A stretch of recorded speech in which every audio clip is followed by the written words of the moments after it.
The mighty God, we thank you. We thank you for safe travels for all who made it tonight to this meeting. Dear Lord, we ask your continual blessing upon all of us. Dear Lord, guide and lead us so that we might make the right decisions that's pleasing to you. In your Son, Jesus' name, we pray. Amen. Amen. If you'd join me in the pledge. I pledge allegiance to the flag of the United States of America and to the republic for which it stands, one nation, under God, indivisible, with liberty and justice for all. I welcome everybody tonight. Definitely a wintry night tonight. We're going to go out of the meeting and go into a public hearings meeting, recess. J.R.? Oh, thank you, Mayor. Darryl, you having trouble with, we need to let maybe Taylor be able to present if he wants to. Tonight, we entered our public hearing, so anybody from the public will have a chance to speak on the topic. We placed this notice in the paper as required by law, and we also put this a flyer up in 5 public places. But what we're here to talk about tonight is a public hearing regarding a question of the adoption of an ordinance by the Board of Directors authorizing the issuance of up to $75 million principal amount of industrial development revenue bonds on the application of Tyson Chicken Incorporated. The board has been informed about this, of course, over several months now about this coming down. In fact, the board passed a resolution earlier last year supporting this. And tonight, Taylor Marshall, attorney at law with Friday, Eldridge and Clark, is online to make a comment, and then after that, we'll open it up to the public, and if anybody from the public would like to comment, you're welcome.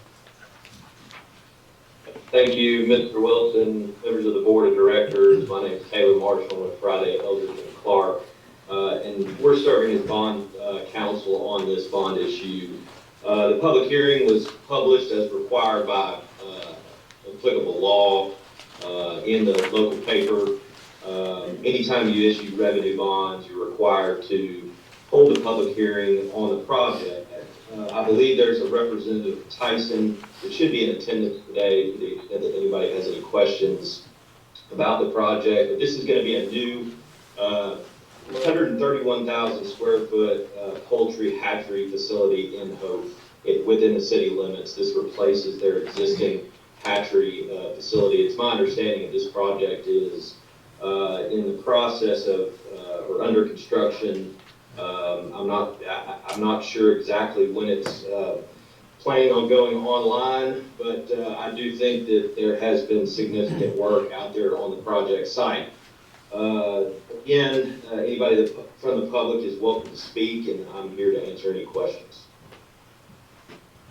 If any member of the public would like to speak, if you just come to the podium, you can state your name, and then you can address your fellow citizens. If nobody wants to speak, then I'll have the mayor reconvene the meeting if no one wants to speak. You want to speak? Yes. Jeff Smith, Peters reporter, First Work today. I'd just like to know what specifically an industrial bond is, how it may obligate the city in the future, what the advantage is for Tyson, what the advantage is for the city. Thank you. Thank you. Thank you for that question. An industrial development revenue bond is issued under what we call Act 9. So it is a particular law that allows cities to issue revenue bonds to benefit a particular industry. Okay, so Tyson, this project would be considered industry under state law, and so a long time ago we used to do these issues really for primary financing purposes. The bonds are actually bought by a bank. See that occasionally nowadays, but more often than not, and in this case, Tyson will be buying its own bonds. And so the way that these issues work is the city will actually hold title to this facility, both the real property and the personal property, and it will, quote unquote, finance the project with these bonds. And our Supreme Court has said when you have a financing structure like this, then the property is not subject to ad valorem taxes. So this is a tax benefit to Tyson Chicken. And the way that our state law works now is you have to make a minimum payment of 35% of what the ad valorem property taxes would be, but for this financing structure and the fact that the title to the financed property is going to be in the city's name. And so here and we'll get into this a little bit when the board considers the authorizing ordinance, but the benefits of Tyson, this is going to be a 10-year deal. So the ad valorem exemption, ad valorem property tax exemption will be for a period of 10 years. The negotiated amount with Tyson is 50%. So it's a 50% abatement. They're going to pay half of what they would otherwise pay in ad valorem taxes, but for this bond issue. Thank you. But to answer, there's going to be no cost.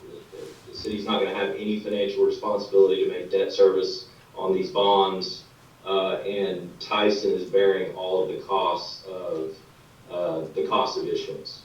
And so this is merely a tax benefit that is being conveyed to Tyson, and under our state law, these types of bond issues are the way they ad valorem tax relief to an industry such as Tyson.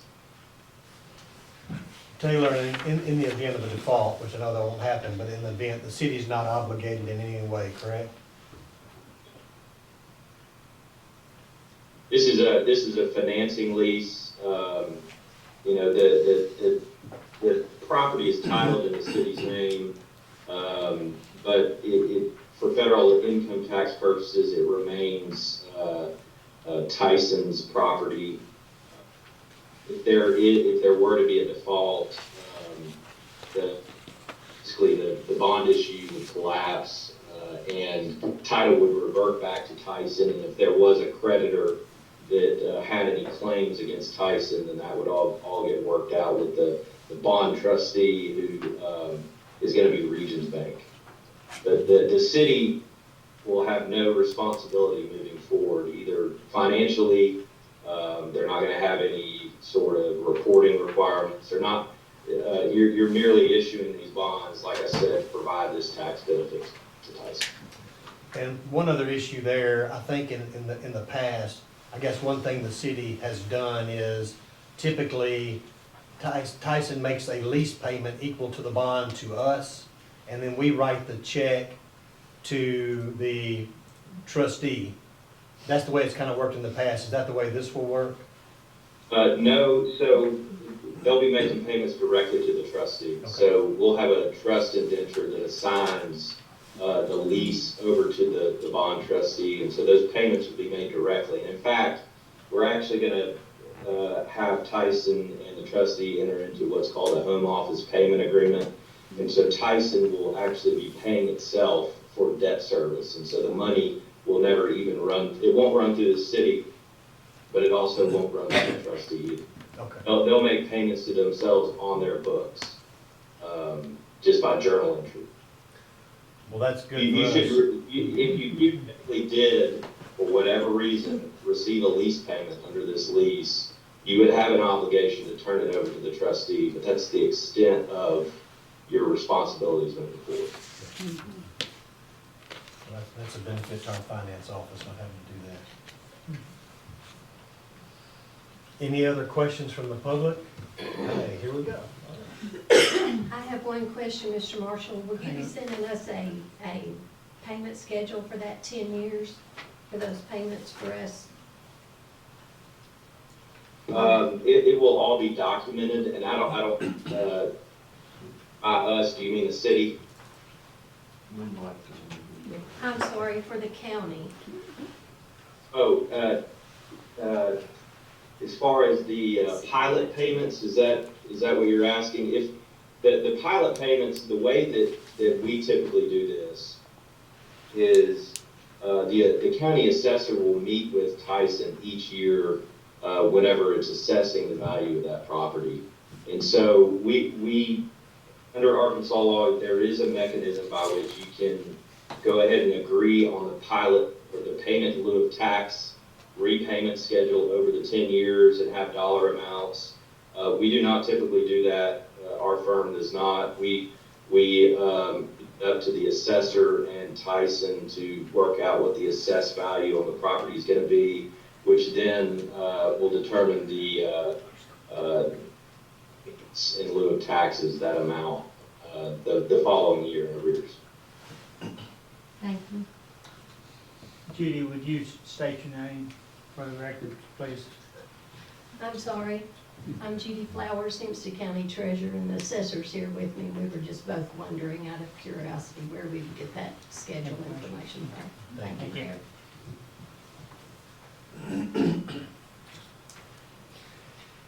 Mayor. Taylor, while you're here, last week we had a question, and I think I understand it better now after talking with you, but it came up about the payment in lieu of taxes and what government entity can approve that, if it has to be the city, or it has to be the county, or does it have to be both? And could you tell the board your legal answer to that?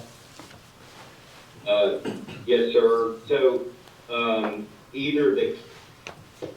we usually look to where the property is when we look to a bond issuer. If it's outside of the county, we would look to the county to issue the bonds. If it's within the city, we would look to the city. The county has the authority under state law to issue the bond, even if it is within the city limits of Hope. But it's customary for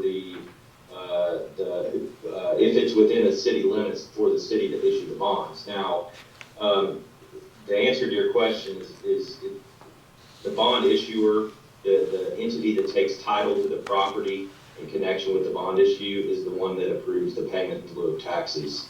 In this case, it'll be the city of Hope. If it was the county issuing the bonds and it was in the name of the county, it would be the county that would be approving the payment in lieu of tax agreement. But not both. And I think I speak for the board when I say that we appreciate, I think historically, the 50% 10-year rule has kind of been our economic development's kind of guideline to go by for payments in lieu of taxes, and I think we all appreciate Tyson's willingness to do that too.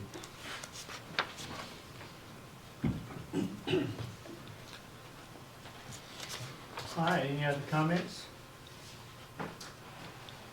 All right, we'll reconvene the city board meeting. We do need to go back to item 4, my fault.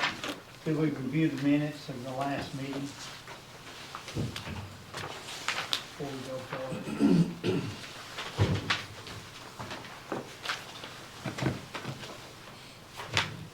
Make a motion to approve as presented. Second. A motion is second to approve the minutes. All those in favor say aye. Aye. Opposed? Okay, we'll move on to item 6. Okay, now we'll actually consider the ordinance and the other documents. The other documents include a lease agreement. The ordinance I'm talking about is the ordinance with Tyson Chicken about the industrial development revenue bonds. Then we'll also consider a lease agreement between the City of Hope and Tyson Chicken Incorporated, a trust indenture, and the payment in lieu of taxes. And I'll turn it back over to Mr. Marshall if he wants to say anything, and then I'll turn it over to the mayor to take over. Thank you, Mr. Wilson. Okay, members of the board, you have an ordinance authorizing the issuance of up to $75 million in industrial development revenue bonds for the project that we just discussed. And as Mr. Wilson said, this not only authorizes the issuance of the bonds in up to that maximum principal amount of $75 million, but also authorizes the city to enter into a trust indenture with Regions Bank. We'll be working with their trust office in St. Louis, Missouri, and that is who Tyson wanted to work with on this particular transaction. The ordinance also authorizes the city to enter into the lease agreement that we discussed, and also an agreement for payment in lieu of taxes. And it also covers other matters such as the interest rate on the bond. Now the bond that rate was chosen by Tyson is what they thought would be a market interest rate. At this time, it's 5.75%.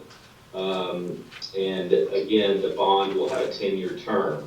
The bond is a bullet maturity, so that only interest is paid during the life of the bond, and principal will be paid upon maturity. But again, it is anticipated that Tyson is going to buy their own bond here, and so they'll be making payments via the lease agreement, but there will be a home office payment agreement where they'll be making payments to themselves via journal entries and just keeping the trustee advised on those payments as they occur.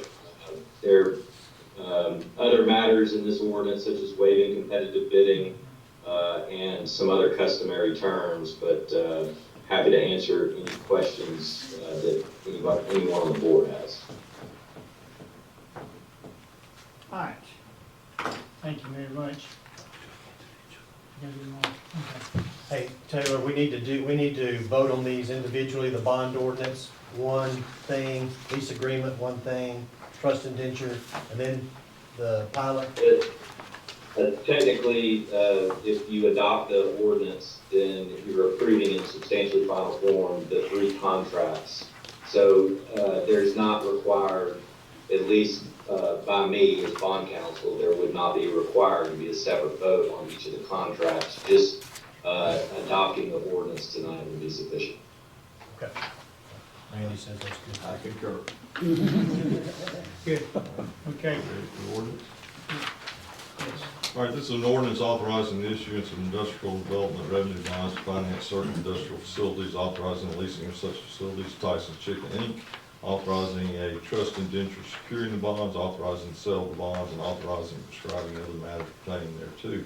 Whereas the City of Hope, Arkansas is authorized and empowered under the provisions of Title 14, Chapter 164, Subchapter 2 of the Arkansas Code of 1987 annotated, to issue revenue bonds and to expend the proceeds thereof to finance buildings or facilities which will be used in securing or developing industry. And whereas the Board of Directors of the city has heretofore adopted resolution number 2023-1, stating the city's intention to finance an industrial project located in the city by the issuance of revenue bonds under the Act for use by Tyson Chicken Inc., a Delaware corporation. And whereas the project consists of an approximately 131,000 square foot modern poultry hatchery facility, which will replace an existing poultry hatchery in the city and will enable the company's processing facilities in the city to operate at full capacity. And whereas after due consideration, the city is determined to proceed with financing the project and to issue and sell its revenue bonds under the provisions of the Act in the aggregate principal amount of not to exceed $75 million. And in connection therewith, to enter into a trust indenture between the city and Regions Bank, St. Louis, Missouri, as trustee to secure the bonds. And whereas the project will be owned by the city and leased to the company pursuant to the provisions of a lease agreement between the city and the company. And whereas the company will enter into an agreement for payments in lieu of taxes with the city as hereinafter provided. And whereas pursuant to and in accordance with applicable provisions of Arkansas law, a public hearing was held on the date hereof before the board on the question of the issuance of such revenue bonds under the Act. And whereas forms of the indenture, the lease agreement, and the pilot agreement have been presented to and are for this meeting. Now therefore be it ordained by the Board of Directors of the City of Pope, Arkansas, The board hereby finds the accomplishment of the project and the issuance of bonds to finance the same will provide substantial employment and payrolls and will thereby secure and develop an industry within and near the city. Section 2, the issuance of the bonds in the aggregate principal amount of $75 million or such lesser amount as shall be requested by the company is hereby authorized. The bonds shall be designated City of Hope, Arkansas Taxable Industrial Development Revenue Bonds, Tyson's Chicken Inc. Project Series 2024. The bonds shall bear interest at the rate of 5.75% per annum. Payable is set forth in the indenture and shall mature not later than 10 years after their dated date, which terms are recommended by the company. The bonds shall be in the forms and denominations, shall be numbered, shall be dated, shall be payable, and shall be subject to redemption prior to maturity, all upon the term and conditions recommended by the company and set forth in the indenture. Section 3, the bonds shall be sold to the company or its designee for the purchase price of 100% of par, which price is recommended by the company. Section 4, to prescribe the terms and conditions upon which the bonds will be executed, authenticated, issued, accepted, held, and secured. The mayor and the city clerk are hereby authorized and directed to execute, acknowledge, and deliver the indenture for and on behalf of the city.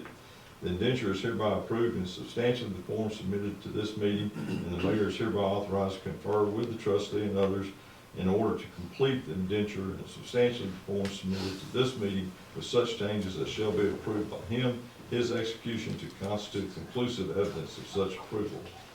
Section 5. There is hereby authorized the execution and delivery of the lease agreement, and the mayor and the city clerk are hereby authorized to execute, acknowledge, and deliver the lease agreement for and on behalf of the city.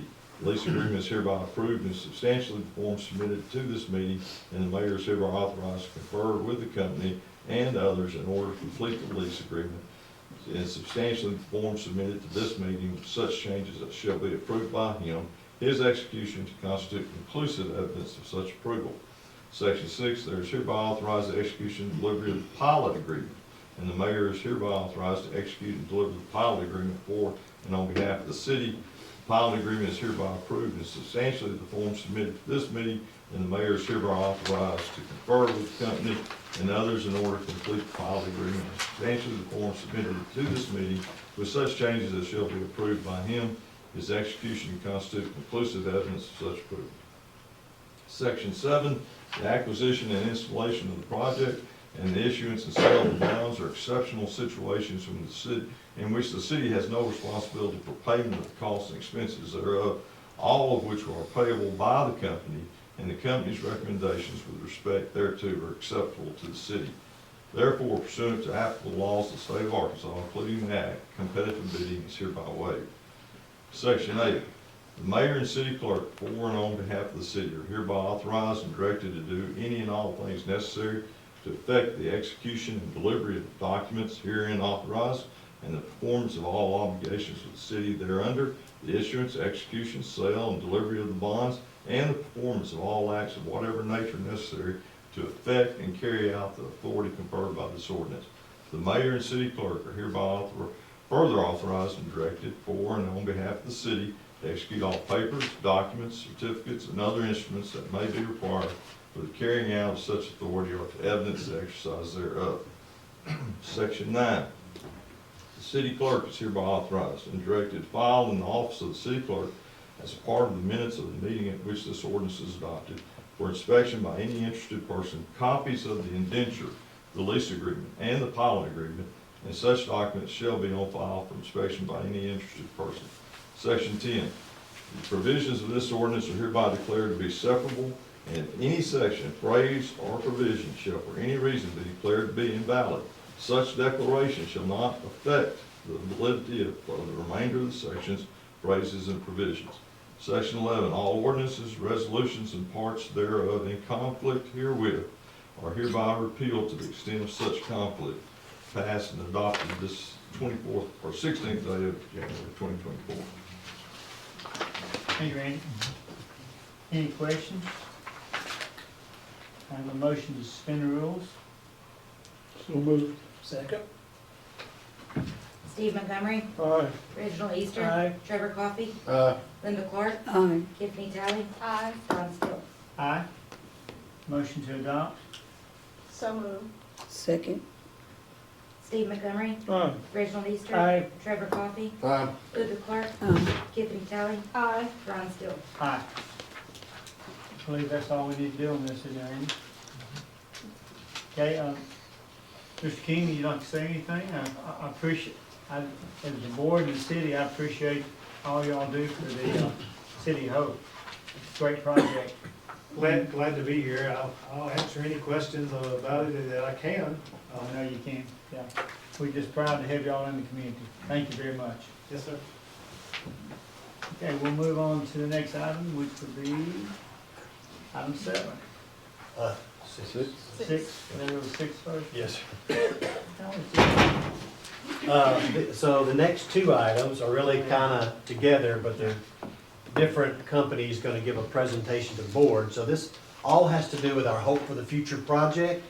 And the board's trying to determine if the citizens would like to allow the city to make some upgrades to our fire department building, or really build a new fire department building and make some upgrades and possibly some new buildings at our parks to help the quality of life in Hope and to help our economic opportunities and to help the future of Hope to be a place to come to. So with that said, we're looking at what it would mean for the city to pass a sales tax, what would it cost, how quickly could we pay it back, how quickly could we stop the sales tax, and we're looking at the legal issues about that. And so today we have, again, Taylor Marshall. I asked the board if we could contract with them to help us in this matter. Y'all agreed to last week. Also online is Jason Holzclaw. He's the Senior Vice President of Public Finance at Stevens Incorporated.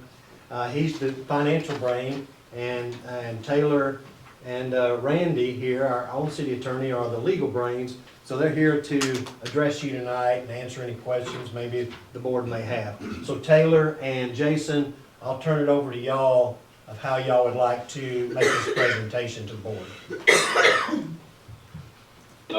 Thank you again, Mr. Wilson, members of the board.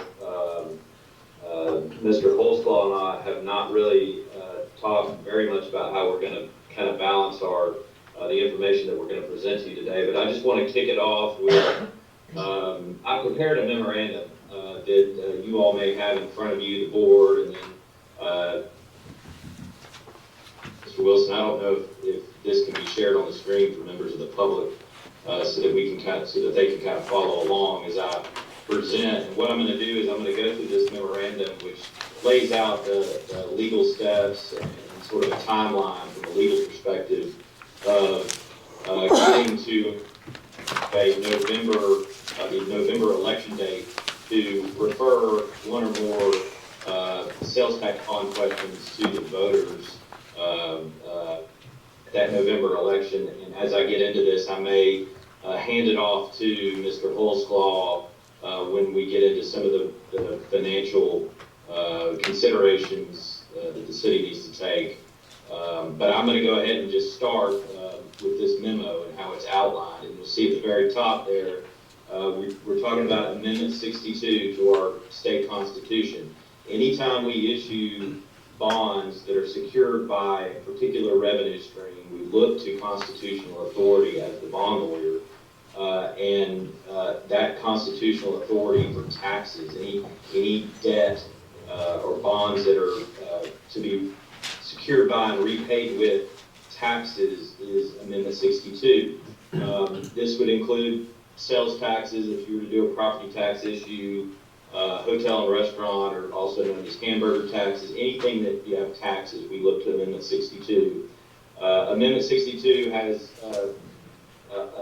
different requirements than if we were doing something like a revenue bond under Amendment 65. We just talked about the industrial development revenue bonds.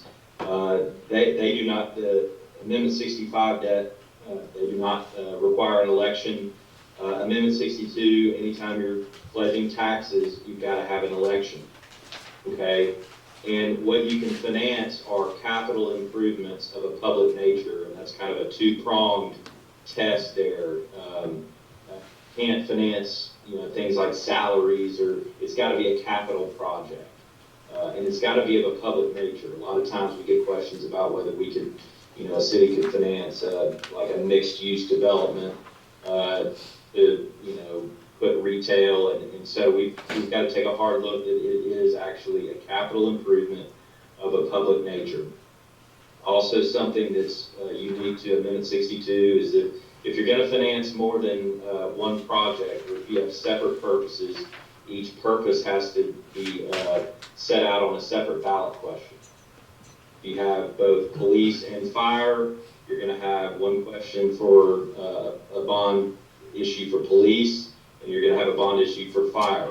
There are some exceptions, as all things with the law, and we have a few court cases that are instructive on if you have combined facilities like a criminal justice facility or something of that matter where it's all in one building, and whether or not those have to be separate purposes. But the general rule is the separate ballot questions for each purpose for which you're going to finance. And in that ballot question, you have to put the maximum principal amount of the bonds that are going to finance that particular project.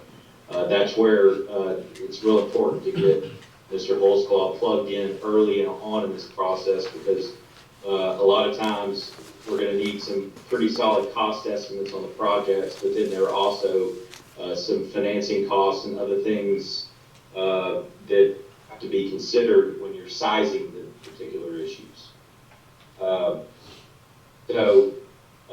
Really, 4 big requirements of Amendment 62 are the ones outlined in that memo, in those bullet points.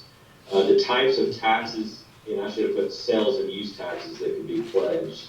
I'm not talking about property taxes here. This is going to be specific to sales taxes, but we have one category that we refer to in the industry as a bond tax. A bond tax can be levied, but the collections of that tax can only be used to repay debt. So the way that the bond taxes work is you can levy it, assuming you have voter approval, but every single cent collected during the life of the bond issue has got to go to pay for debt service. And so the way that we structure those issues is any excess tax collections go to repay the debt early. Have a term of 20 years, but if you have steady tax collections and it's structured in such a way that those tax collections all go to repay principal, then you might be able to pay it off much earlier than the 20-year term. Second type of tax, we refer to it as an O&M tax or an M&O tax. These are and let me just back up. The bond tax, the levy percentage is limited to 1%. And so a lot of times you may have other bond issues where you have an 1/8 or a 1/2 cent pledge, but we're looking at that, how much you can levy, and it's limited to 1%. So that's something to keep in mind. The O&M tax or the M&O tax is typically a permanent tax. It's not tied to your it could be for more than just debt service. So that's why we call it an O&M tax. A lot of times when we're doing these bond issues, we'll structure the O&M tax such that, you'll have a bond tax, but you'll also have an O&M tax. Both are pledged to repay debt service, but at the outset, it's really not expected that you're going to need the O&M to pay debt service. It's just comfort or extra security for the bondholders. So it's expected that O&M tax, to the extent that it's not needed to pay debt service, will flow back to the city to operate and maintain that particular project that you're financing. Sometimes that'll be permanent and there is no sunset. You can also have a sunset provision in the ballot that says, we're going to do a 20-year bond issue and we think we're going to need an additional 5 years after that to operate and maintain it before we get a good return on, or the revenue structure that we're going to charge the public for using it, whatever the project might be. And so you put a 25-year sunset on that tax. You'd have to do all that in the ballot. So the way that you levy these particular taxes is a little bit different. You're going to see throughout this memo that I referred to ordinances, an ordinance or or multiple ordinances that are necessary to levy the taxes and call an election. With a bond tax, you can do everything in one ordinance. You can levy the tax, you can call the election with one ordinance. With an O&M tax, you're gonna have 2 ordinances. It's just the way that the statutes work. And those ordinances are going to need to have the ballot questions in there. And so it's important, and I want to commend the city for getting, I mean, it's a long time from now until November, but you all are doing it in a way that it leaves plenty of time to think about these things, what kind of tax, how much of a levy, and then what projects you're going to do, and how we lay all this out in the ballot and allow the voters to make an informed decision when they go to the ballot box. But it might be a good segue, Jason, if you want to talk about the tax collections and maybe affordability at this point. Yeah, thank you, Taylor. Members of the board, Mr. Wilson, thank you so much for allowing me to come back before you this evening. I put together a short presentation, and I'm going to focus more on actual numbers and kind of what that looks like. If you remember back in August, I provided you with some information at that time that kind of laid out your overall historical collections based on a 1-cent tax that the city is currently levying. Based on this past year, and you may already be aware of this, but based on this past year, the city generated approximately $2,829,000 in its off the 1-cent sales tax. As a result, for purposes of this evening's discussion, that is kind of what we've used as the universe and kind of what we're going to solve for.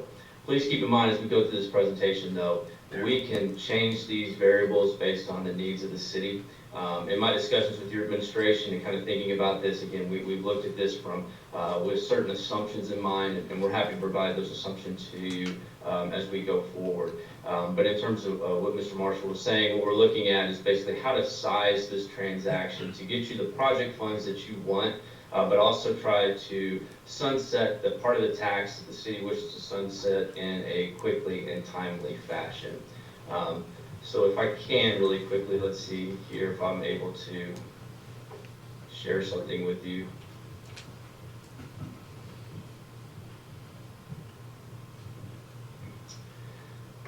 So what you'll see in terms of this presentation is when we go down here on page 3, you can see again, the city's allowed to issue these taxes in 1/8 increments. The 1-cent tax, as I mentioned to you, generates approximately $2.8 million, but that can be broken into those 1/8 increments. The other thing I'll point out to you as well is we've seen some growth in your sales tax over the last year. So you'll see from 2019 to 2023, you've gone up approximately $800,000 in that sales tax related to the 1 cent. Again, kind of going back to what I mentioned before, why is that important? Well, when you go to this page, you can see here, again, this is just some examples. We can structure this however the city would like to do. But if you had a 1-cent sales tax that was levied by the residents of Hope, and they decided to move forward with that, we've broken it into 2 scenarios. The first scenario is there would be no maintenance and operation tax, which is what Mr. Marshall had mentioned. We would use the full 1 cent. If you did that and kind of backed off a little bit in terms of give you some flexibility, what we refer to in our business as coverage or cushion. So in case your tax collections were to go down, you'd have a little bit of coverage there to make sure you make your payment. Over a 10-year stated maturity, that would be a construction fund of approximately $16.1 million that the city would have available to it based on current interest rate environment, etc. However, in this scenario, because you're using the full 1 cent, you'd be able to pay that tax off more quickly using the bond tax, as Mr. Marshall had mentioned. And so you'd be paying that tax off, what we're estimating at this point, at approximately 2032. So that would be a 7-year bond issue. If you think about the timing of this, and we'll kind of go through that in a second, but if you think about the timing of this, by the time you have the election and you actually close on the financing, you won't be closing on it until 2025. So again, a stated maturity of 10 years going out to 35 with excess collections and paying off in 2032. The second scenario is if you needed a maintenance and operation tax to help fund some of your programs or support any facilities that you might be considering, we could take 1/8 of that and actually use it for the M&O tax. and then put another piece on there, what we call the bond tax at 7/8 cents. Because basically the coverage, that cushion is there, it would generate approximately the same amount in terms of construction dollars. The variable difference here is that you would be using the M&O piece of the tax to, support city operations. As a result, you wouldn't pay that particular bond tax, wouldn't cover it, assuming zero growth. It would pay off in 2035 as is stated. Now, you could maybe assume there would be increased taxes over the next years based on what we've seen historically, but we've made no assumptions of future growth in that particular sales tax. So again, we're solving here for a 10-year repayment term and the amount of taxes that are currently available to the city. But keep in mind, if in fact you came up with a larger construction fund that you needed or a smaller construction fund, it would either pay off more quickly or we could extend that repayment term slightly if needed. The next piece I wanted to just mention to you, and Mr. Marshall touched on this briefly, is the sizing of a municipal bond transaction. So as I showed you, the construction fund would probably be approximately 16.1 based on the variables that you have before you this evening. But there's other things that need to be taken into consideration. Many times on the sales and use tax bond issue, you'll have what's referred to as a debt service reserve fund. This is a rainy day fund that if in fact collections went south and you couldn't make that payment anymore, you could draw from these funds. We've made an assumption that that would be equal to approximately a full year's payment. And you'll see here, there's nothing magical about these numbers. In fact, once we know exactly what the city wants to do, we can give you actual numbers of what this looks like. But I just wanted to give you a sense of when sizing the bond issue, you might see a proposed ballot amount that appears on the ballot, the amount not to exceed that the voters have authorized you to go forward with, may be substantially higher than what the construction fund is. And you can kind of see the different variables that are at play here. And so what we want to do is just make sure that you have enough cushion, because again, we're talking about not issuing this debt until potentially more than a year from now. And so we want to make sure if there's a rising interest rate environment or there's other variables that come into play, that we're taking that into account. So this just kind of gives you a sense of the different elements that you would need to consider when sizing the bonds as you go forward. And then lastly, I'll just touch on quickly, is the financing timeline. As Mr. Marshall mentioned, and it's also laid out in his memo, kind of the different steps, but this gives you a sense of kind of some key dates. Again, I have built this around the idea that the election would be successful in November and kind of how quickly we can move since then. After the election, you can see there would be some time that we would have to put together the financing documents as well as certify the election, and then price the bonds, and they come back before you as the board to get final authorization before closing in March. And so that's what we're proposing in this particular scenario. Jason, So I'm happy to stop there and see if you have any questions about sizing, the numbers in front of you, or the timing of the situation. Jason, what is the August 6th date? Is that the date something has to be to the election commission to get on the ballot? Or?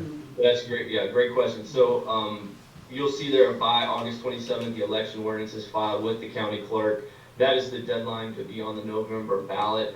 I just picked your August 6th date, assuming that you guys would meet that evening according to your regular schedule and approve everything that night, so you could go ahead and have plenty of time to file. I mean, in theory, I guess you could wait till the 20th to that third Tuesday, but just to give you a little more time, I put the 6th there.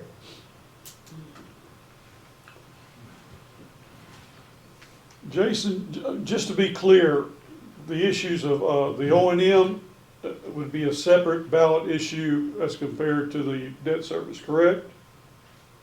That is correct. It has to be so there would be split. two separate questions, but we would take that O&M tax into account in terms of how the bond issue would be structured. So, in that particular case, if you have an O&M tax, we would work with the Friday firm to ensure that that tax was being able to use to help make the payment if your sales tax collections were to decrease.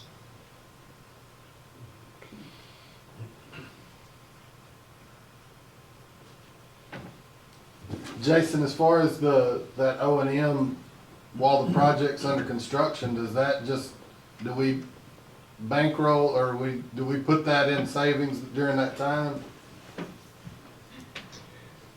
that might be a little bit of a legal question here, but from our perspective, that, once that tax is levied and once that tax starts rolling into the city, that is an O&M tax that can be used for certain purposes as authorized by the voters. And so those monies could be used to be set aside for, future pay-as-you-go type things if the ballot is written that way, or you could use those monies and set them aside and to help with future operations. Yeah, I just didn't know if that could be used to pay down that bond, the tax bond, during that time when it's not being used to operate or maintain. Again, I think it would depend on how we write the question. Again, I'll defer to Mr. Marshall on that, but I believe that we could do something like that or take that into account as we move forward. Yeah, I mean, and let me just jump in here real quick. I mean, what we're talking about is when we prepay bonds or pay them down early or redeem them, it's really a redemption feature. A lot of that is contractual with the bond holders, and so we could structure that O&M tax to where it does a portion of it, all of it, however we want it, pay down the bond issue earlier. I can tell you that from a marketing standpoint, I'm not so sure the bondholders really like their bonds being repaid or prepaid or redeemed real quickly after the bonds are issued. So that's one of those discussions that you need to have with your bond underwriter, with Mr. Holzclaw here, to see whether that's going to negatively affect the market of your bonds. There's usually a balancing act there with the redemption features and the bondholder. And I think in this scenario, we could, as long as obviously we're authorized to do so, I think we can set that up. And as long as we tell investors ahead of time, I mean, we don't foresee an issue with that. The only other thing I would add to that as well, talking about kind of additional funds, is, I'm showing you a construction fund of $16.1 million. Keep in mind, given where rates are today, we could invest those monies and you could earn additional interest, which could be used for your project. So again, I'm solving for the payment, if you will, in terms of the tax dollars that are available to us. But if it's determined that a smaller amount of money is needed, we could solve, including some type of investment earnings in our analysis as well, which we have not done that in this, but I just want to put that on the table as well.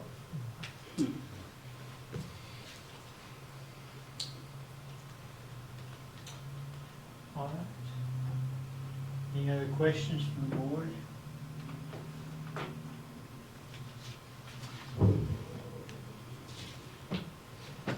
I had one other question on that.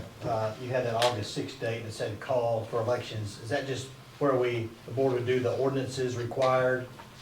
And then those would be provided to the county officials to actually get on the ballot? That's correct? And Mr. Marshall, I guess you would help us prepare those ordinances, correct? Yes, sir. And there's going to, these ballot questions, is very important how they read. And so I always recommend that quite a bit of work goes into the language in these ballot questions. What we don't want to have happen is we get to the point where we've issued bonds and then the language restricts you, the use of the bond proceeds for something that maybe plans have changed or something wasn't thought. In any event, yes, I would be very involved with the drafting of the election ordinances and working with the city, the administration, and the board to make sure that everybody's comfortable with how all that reads. And what are both of you comfortable with, because the board's still making decisions on, what they're gonna do. They're listening to the citizens will drive this to the largest extent. And money is always a sensitive matter. There may be a cap we want to do and don't want to exceed. When do y'all have to have that answer by? If the board said, okay, we're ready to go with these projects for this amount of money, that's what we want to take to the voters. How much time do you need to work up all the financial stuff that has to go into the ordinances and work up the ordinances to get them to the board by August 6th? How much time do you need? From Stephen's perspective, we can move relatively quickly. I mean, there's certain variables that we will need to know once those decisions are made, but we can help size the bond issue depending on how many questions are on the ballot, et cetera, within a relatively short period of time. So we would say, just so everyone has the ability to, review, et cetera. If it is an August 6th date, probably by no later than July 1. Yeah, and from my perspective, drafting the ordinances probably wouldn't require more than a week or so, with the input of, obviously, Mr. Wilson and the administration, but I do think it would be, beneficial to bring the ordinances, or at least to introduce the ordinances at a board meeting to discuss the ballot questions prior to voting on the election ordinances. If you're looking at, adopting the ordinances in August, I would think that you would probably want to have the ordinances introduced or at least read at the July meeting. If you think that there's going to be some disagreement between board members as to what the project should be or how it should read, maybe even as early as June.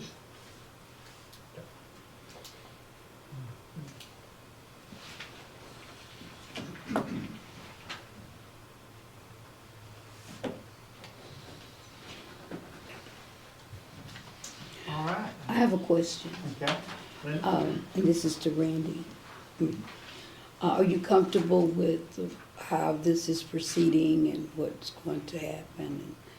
Yes, I mean, really the difficulties with you guys on how you structured. I think Mr. Marshall and Ms. Oswald are right on what y'all need to do, but they need the information about how much and how you're gonna structure the taxing of it. So, but yeah, they feel good about it. Yeah, I Thank you. think this is just the first step of how we're going to address this with, we gotta come up with our project, how much, and how much we wanna try to do the tax and how long. I just need the information, so the next month or two, public meetings and the board getting feedback from the public will tell us what we need to do. So I appreciate you getting these guys, and we will be working on our end. And both of these guys, just to let the board know, have been very helpful to me, and I appreciate them very much. They answer my phone calls very promptly, and they take their time in trying to educate me in these things. I just want to say thank you for that. Okay. And thank you and the board for the flexibility for letting us come virtual this evening. Yeah, absolutely. You bet. Thanks, guys. We'll be talking soon. Mayor, one more thing. Thank you. Yeah. I just did want to let our citizens know too, that we do have some surveys are out on SurveyMonkey. If you haven't taken our survey to give your input on this kind of topic, we have some survey questions. We're asking for the public support. If you'd like to pick one of these up after the meeting, they'll be up here. And if you speak Spanish, we have one in Spanish. And we've also put this out on social media. And we will be having more public hearings to give you a chance to address the board directly and your fellow citizens. We plan to have one at our next meeting, probably the next 2 or 3 meetings. And if you have any place you'd like for us to go, to any civic group or any church group or anybody you think could be helpful, please let us know. We'd love to go and speak to our citizens and to find out what their thoughts are about this project. We want the board to be fully informed as they try to make these decisions. We don't want to overstep. We want to reach a good compromise and see what the citizens would like to do. So that's what we're trying to figure out. Any other comment before we move on? All right, we'll move on to the next item. So one more item on this topic is a Hope for the Future project initiative with McClellan Consulting Engineers. I thought Mr. Ed Hankins was going to be here and Adam Trish, but it's Dan Bernack, I believe is how you pronounce your name. Is that correct, Dan? You were close. Okay. My name is Dan Baronic. Baronic, that's right. Of the Railroad office here from McClellan. Yeah, well, I'm just gonna, he's gonna talk to us tonight about his engineering services, how he can help us with preconceptual designs. He can take what citizens say and what our committees may come up with, what they would like. He can turn it into imagery and dollars and cents for the board. to make some considerations. So Dan, I'll turn it over to you, and just tell us what you need us to do on our end. If you want to share your screen or something, let us know. We'll get it up on our screen here. Thank you, Mr. Wilson. Once again, as I said, my name's Dan Baranek. I don't see if you can see me or not, but if you can't, hopefully that'll get corrected in a second, but I'll go ahead. Excited to be here, excited to be a part of this, to help the city with a project or projects like this going forward. So I was Dan, gonna Matt, give can I interrupt you just real quick? Overview on McClellan. Dan, can you hear me? If y'all have any questions as I go through this, but we're a civil engineering firm made up of engineers, landscape architects, and others. Been around the state for about 60 years. We've got offices in our Little Rock office where I am, Fayetteville, Fort Smith, and we're opening up an office in Russell, or in Rogers here soon. This project would be led out of our Little Rock office, and the services that we provide just as a company are pretty broad. We do what we call land development and parks and recreation. That's what would be the target group for this, but we also do water and wastewater, roads and drainage, aviation, and a number of other services. I wanted to share with y'all a little bit about some examples of work that we've done for other communities where we've presented and put together plans similar to what you're doing. So if I can share my screen, let me click on a few images. Are you all able to see this first image that I've got up? Not yet. Dan, we can't see you. We couldn't see your video. All we see is your initials in a circle. Okay, can you see the screen that I'm sharing now, Daryl? No. Do you have more than one monitor? It may be over on the other one.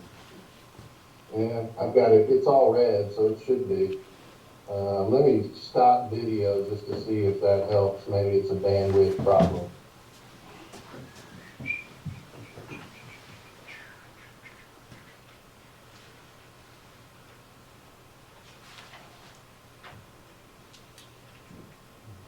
I'll try to describe it for you and we'll see if it'll pop up. But what we try to do with communities, we've done it with a number of communities around the state over the years, is take those comments from a survey like what Mr. Wilson mentioned, or attend public meetings with you to pull out that information of what's important. I know from talking with him previously, there are things that the community's talked about, whether that's aquatics or softball, soccer, tennis, pickleball, and we've got experience doing those projects.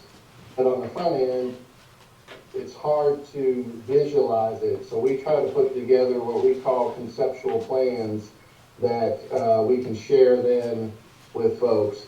And I'm hoping that you can see them, but I've got a handful of them that I was going to scroll through.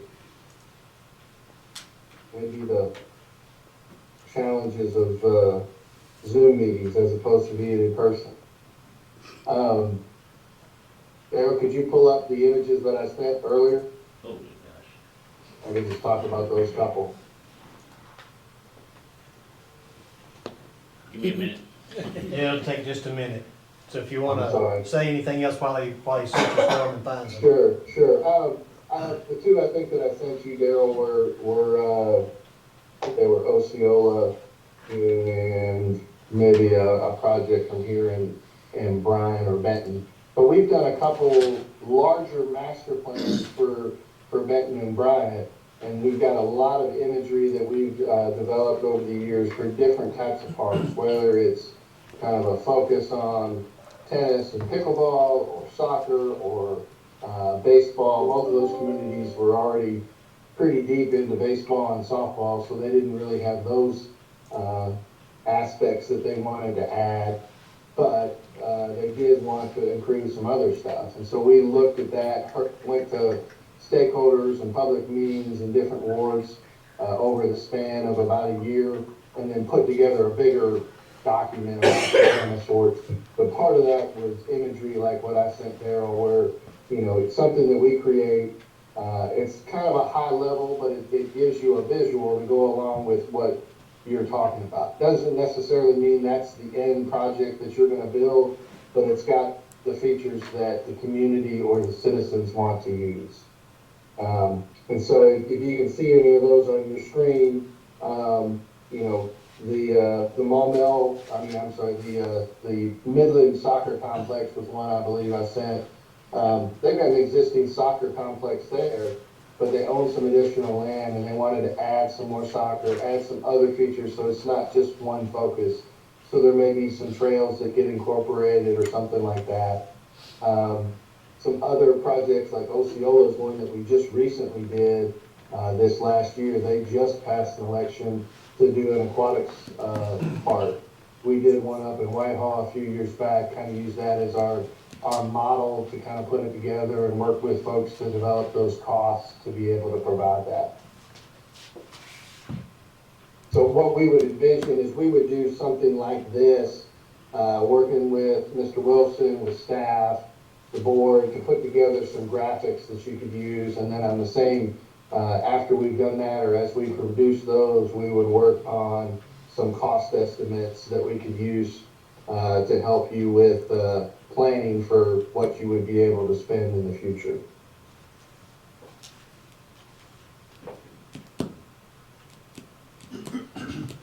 Dan, we were able to pull up the Osceola Water Park design and the soccer field designs. We were able to see those.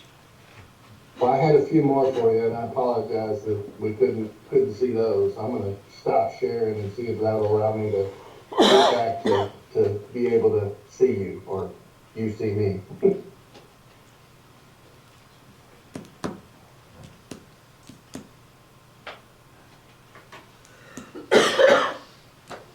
Okay, well, do we have any, does the board have any questions for Dan? Direct Dan Baronic?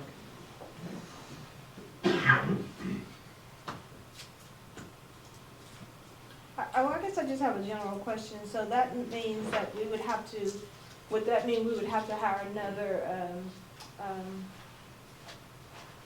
another company to do plans or conceptual drawings for the fire department renderings, or if that was the desire of the community, we would hire someone else to do the splash pad, if that was a desire of, because I'm just not understanding if they're just central, if they're just focused on the Well, I think recreational part. Duran, Dan's company can do all of it.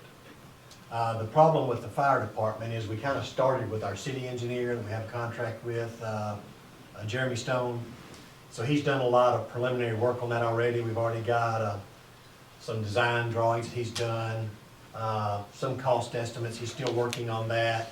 Of course, Dan companies could do it if y'all wanted that to happen, and I'm sure Jeremy it probably wouldn't matter. The way I thought the way I'd suggest doing it, since Jeremy's already started on the fire department, helping us figure that out, we let him continue with the fire department, and Dan and his company could do everything else the board wants them to do. That would include splash pads, pools, whatever you want them to do. And Dan and I have talked about this too. And Dan and Jeremy, they know each other, and if they needed to help one another, I'm sure they would. But Dan, do you have anything to say on that? Dan left the meeting. Oh, Dan left the meeting. I think he was trying to get himself to where he can be seen, hit the wrong button. Hit the wrong button. I Well, guess I don't see him. Been there and done that. I'm not seeing him on here. Okay. This is Well, anyway, they could, but yes, they can do whatever you want. He said they would go as far as you want them to go. No, I was just curious. I didn't Yeah. know where we Yeah, were. he can- They have the technical expertise, Just and that long. they've done these things before, all these things. They're a pretty large firm. They have their own architect in their firm. They're a nationwide firm, and this is the Little Rock office. They're a lot larger firm than Jeremy's firm. You know, Jeremy is kind of a one-man connected to another group that helps him as he needs it, but yeah, we can do it how y'all want to. All right. So, explain to me this, if we There he decide. is. There he is. There we go. Sorry, it crashed on me as I was closing. So I heard a question there about being able to provide help with the fire department or splash pads, and we can do that. We can do that as part of this.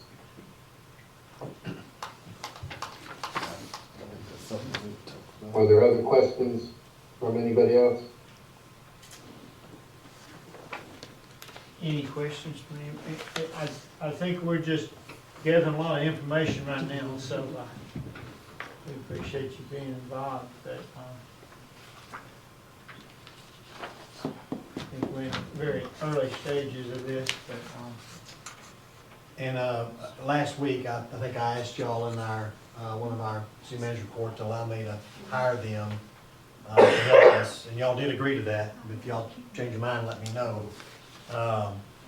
But what we need to do, in my opinion, if we have to have all this worked out, let's say roughly by May 30th, so we could bring it to y'all sometime in June, so if we had a question problem, and get all that developed and get done by August the 6th. So if our goal is somewhere around May 30th or mid-June to have all this done, I need to be working with these guys and get them to come down to our, to visit with our committees or you and start working through this process, because it's gonna go real fast. And we gotta get to our cost estimates and get to the legal questions. So if y'all will allow me to do that, if y'all authorize me to do that, I'll sign a contract with Dan's firm, or if y'all wanna wait and talk about it a little longer, that's fine. And make a decision, next meeting, but, I would encourage, whatever we do, we need to kind of press on, I think, if we want to get the answers we need. Well, since we have agreed already to allow that to be, we can go ahead and, I think, move forward. I would like to move forward with that decision that we made previously. Well, Dan, I guess just send me a contract, and we'll work that up. And Dan, you may explain that a little bit. I think when you and I talked, there's an initial payment we make to your company to help us through all the conceptual stuff and cost estimates, and y'all come down a few times to meet with us and help us do the designing, pre-conceptual designs. Then that amount of money, if this gets off the ground by the voters in November, if they vote yes, we want to do this, then that amount of money we pay is part of your overall percentage for the whole project. Is that correct? That's correct. We would kind of do that. This would kind of be conceptual or very early design. But like we talked about too, Mr. Wilson, we're if for some reason y'all pass the selection and you decide to go a different route, you're not contractually bound by us to do anything else. And this contract would just cover this preliminary portion of what we're doing. Okay. sounds Sounds good. good. Go ahead and get the contract and we'll talk about it when we get it. All right, well, just send me the contract and we'll execute that and move forward with you. Sounds great. Thank y'all. We Thank you. appreciate it. Thank you. Thank you.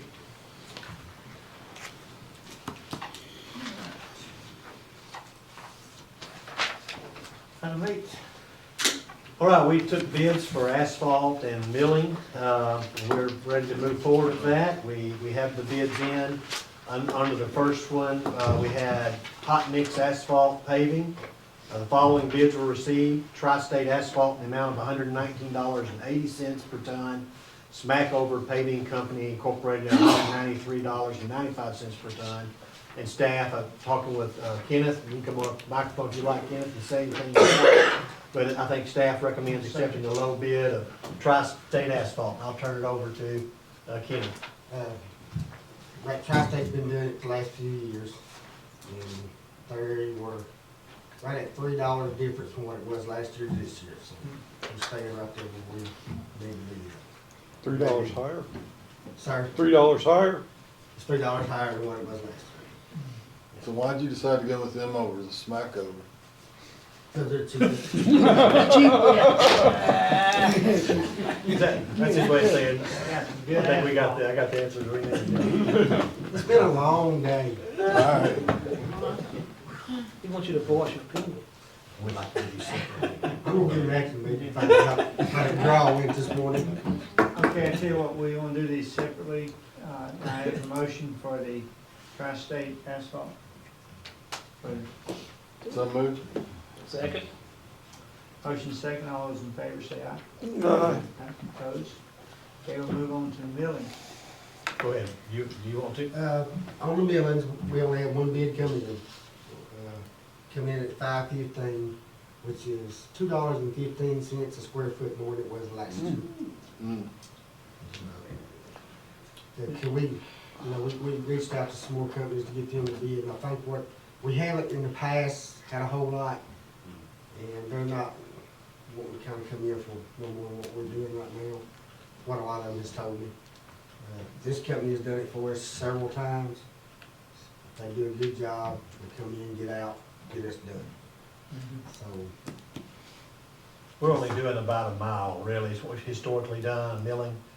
about, we've been around 30, around 10,000 square feet is what we've done, usually do on it. So, yeah, they're moving and setup costs, it's just not appealing to Yes. a lot of larger companies. I go here, there, and yonder. Yeah, that's what hurts is we can't get them up. That, you know, the company come in from Dallas last year, they was like, we moving this many times? Yeah. They didn't, yeah. But budget-wise, how many miles did we do last year? Milling, As far as milling, yes. On milling, did we mill half of what we asphalted? about a third last year, because we had a lot of overlay. And this year, I'm kind of, right now, I'm about half and half. So we're milling substantially less this year than what, We're gonna be a little bit over what we was last year. oh, we're gonna be over what Yes, it we're was gonna last be year. over what we was last year. Okay, so budget-wise, it's doubling then. So, hopefully we have a street committee meeting here pretty soon, like next week, and kind of see where we wanna go on this. Yeah, if y'all approve both of these, we're gonna try to get the street committee going and get everything finalized on what we're doing and when. And then as soon as the weather permits, we'll get going on that. And Kenna's pushing me to get this going. So, Parts pushing me. appreciate it. Yeah, this does include the new parking lot at the soccer field and a new parking lot at K Park. Jack Williams. Yeah, Jack Williams, we are right beside Jack Williams Field. So I think we discussed this maybe last year, I'm pretty sure last year, about whether or not especially for the milling, whether or not we should do it every other year and do twice as much to try to get better bid pricing when we can offer more work to them. And we do our overlay in the year in between and try to see if we can't get more bang for our buck than piecemealing it with doing a little bit here and there. Now, this company right here, he has brought to my attention, they do kind of a day lease type deal. He'll come in for like $7,000-8,000 a day. I can do well over 10,000 square feet in a day with my trucks, and he can too. He's offered to kind of do that with us if we want to talk to him about doing that. And he's on the bid. That'll bring our costs down several $1,000s if we do it that way. Does the weather have to be just perfect for that? Is that? No, on rainy days and all that, it don't hurt, you know, it don't hurt this hot. I mean, Well, I would say that'd be a no-brainer to me if that's possible. yeah, they usually, that company there, when they come in here, they start 7 o'clock in the morning, and by 7, 8, 9, 10 o'clock at night, we're done. And that's when he come to me, he said, every time I come to y'all work with us like that, we work with y'all on, if you want to set up a day rate, more or less. Okay. It'll save us money if we do a day rate. But then it's hard for me to bid out a day rate. So, Because other people don't do that. they don't do that. But they're gonna try to help us if we can. Other people that hadn't bid it either. I mean, other people aren't bidding it anyway, so, yeah, I say we do what we have to do to get, I can get a price from him on the day rate, figured out what my square footage is gonna be, and I'm sure it's gonna save us several $1,000. Okay. that would help with that kind of jump. Yeah, it would.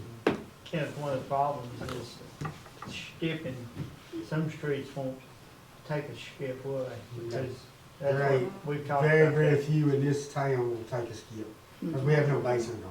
Mhm. Yeah. I mean, if we were That's gonna what go we in ran and to before. mill it down and rebase it and all that, yeah, might could, but ground out here is just sorry. I mean, we're having problems right now over by Don's house that we dug it out 2 foot, put new base in on both sides, falling out on us now. Yeah. It went the same thing we did. We have tried milling and leaving for several months, and then come back and overlay. Mhm. Well, I wasn't talking about leaving it. Yeah. Oh, no, not leaving it, just trying to do, not mill 1 year. Not mill 1 year. Or maybe not mill and overlay, do it every 2 years, and you save up the money Yeah, for okay, I 2 understand what you're years, and saying. do it all at once. Mm-hmm. Is that what you're? Yeah, that's what I was just Yeah. saying, Yeah. it's just, While they. if while that's they- why some people aren't bidding us, Yeah. because we're having to do it such little bites at a time. Right. Yeah. Right, I see what you did. And another thing the board could consider, it's doable, I've talked to other places that do it. You could actually do a large project once every 5 years, say for example, and use the money that rolls in to pay it off. I think that is possible to do. You can talk with Taylor Marshall and them about that. I don't know if that requires a vote, I don't think it does, because these are special funds. Turn back dollars. Yes, they're specialized for that, and I think you can use, I've been told, you can use them to finance a street project, if you wanted Like to. West Avenue B's coming Do that. up.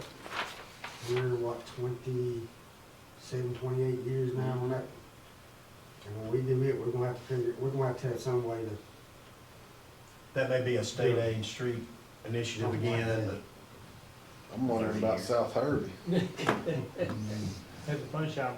That sucker would kick you off. and maybe our street committee this year need to start talking about what's the next state aid program that we wanna consider down the road, because I've been told, once you apply, it takes a while. Sixth Street's a pretty It good takes a example while of on that. both ends. It takes a while even to get approved and get through everything, and then to get it done, yeah.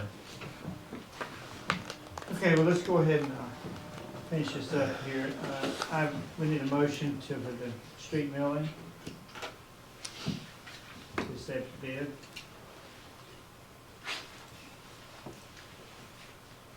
Move that we accept the bid that's been offered tonight at $5.15 per square at Johnsonville. Yeah, per yard. Okay, motion. Second. Motion second to approve the bid. All those in favor say aye. Aye. Opposed? Okay, thank you. Fire department, coming out. Todd, would you like to come up and address this?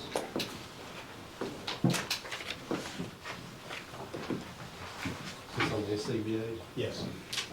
You know, recently, past few years, we've been buying 4 SCBA's a year to replace our old ones.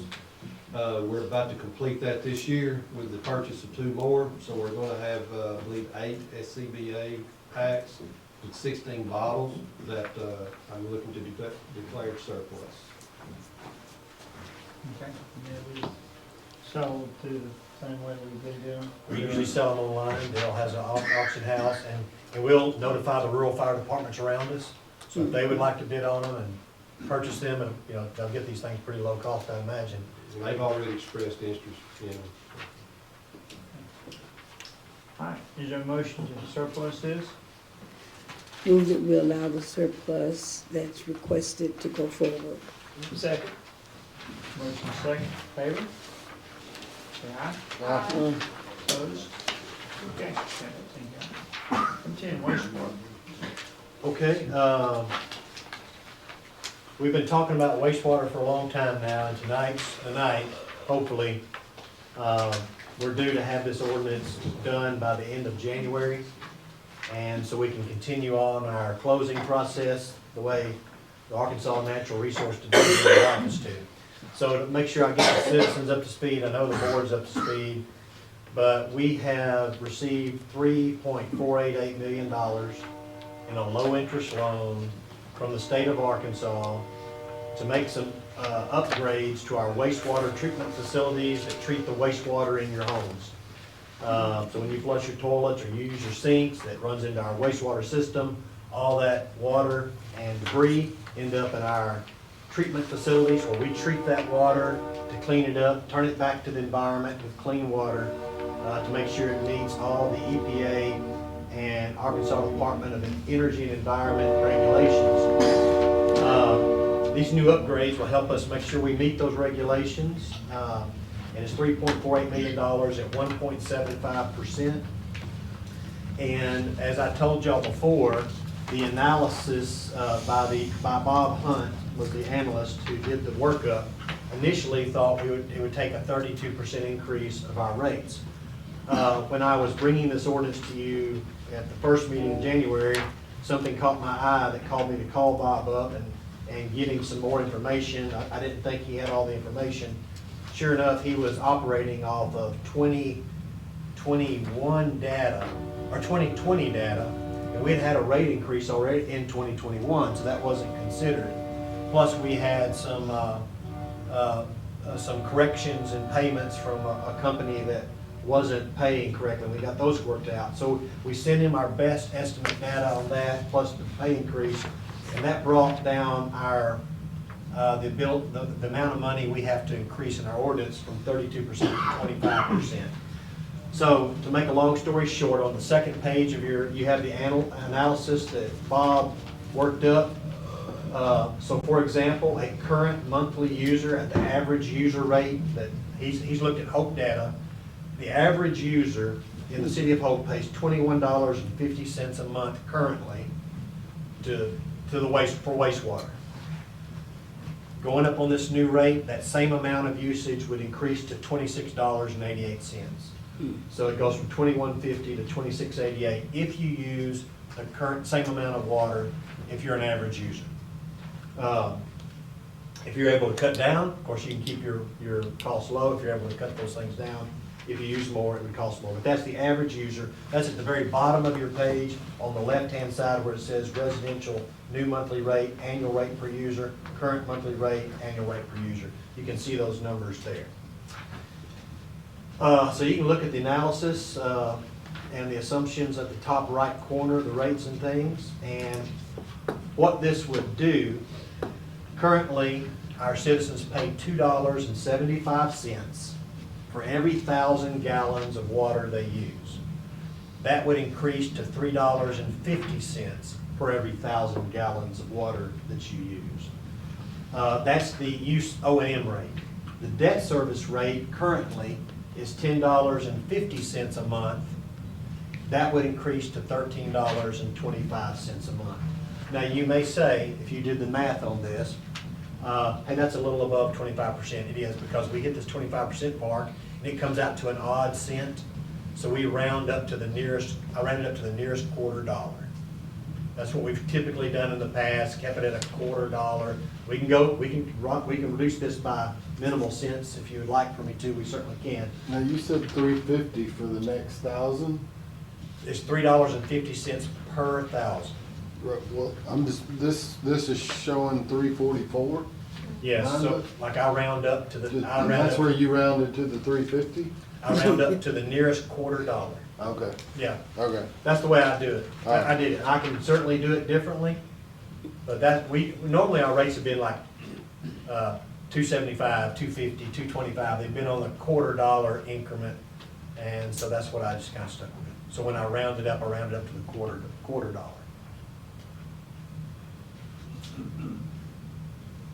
If y'all would like to continue in that vein, or if you want me to change this, I can. We'd have to have a special meeting.